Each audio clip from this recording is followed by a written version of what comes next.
গতকাল বুধবার ইস্কন নোয়াখালী শ্রী শ্রী রাধা কৃষ্ণ গৌর নিত্যানন্দ মন্দিরের আয়োজনে বিশাল অন্নকূট মহোৎসব পালিত হয়েছে। সেই অনুষ্ঠানে প্রায় ৫,০০০-এরও অধিক ভক্তবৃন্দ অংশগ্রহণ করেছে এবং প্রত্যেকেই প্রসাদ গ্রহণ করেছে। যারা প্রসাদ বিতরণে ছিলেন তার মধ্যে ছিল হিজ গ্রেস হরিপ্রেম প্রসাদ দাস ব্রহ্মচারী প্রভু, ভগবান চৈতন্য দাস ব্রহ্মচারী প্রভু সহ আরও অন্যান্য ভক্তবৃন্দরা এবং অন্যান্য নামটের ভক্তবৃন্দ সহ ছোট বড় সবাই এই জগন্নাথের মহাপ্রসাদ বা গিরি গোবর্ধনের মহাপ্রসাদ গ্রহণ করেছে। আপনারা সবাই এই ভিডিও চিত্রের মাধ্যমে সেটি দর্শন করতে পারছেন।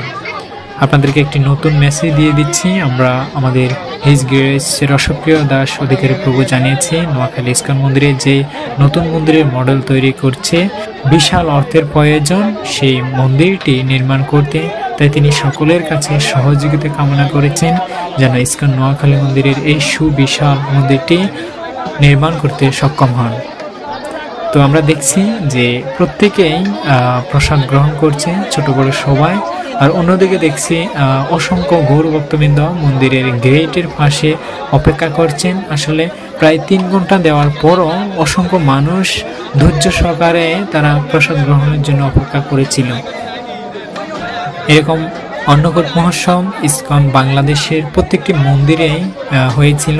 তো সেই সুবাদে ইস্কন নোয়াখালীতে রাধাকৃষ্ণ গৌর নিত্যানন্দ মন্দিরে হয়েছিল এবং সেখানে নোয়াখালী জেলা সহ বিভিন্ন জেলা থেকে এই অন্নকূট মহোৎসবে অংশগ্রহণ করেছে।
Hey,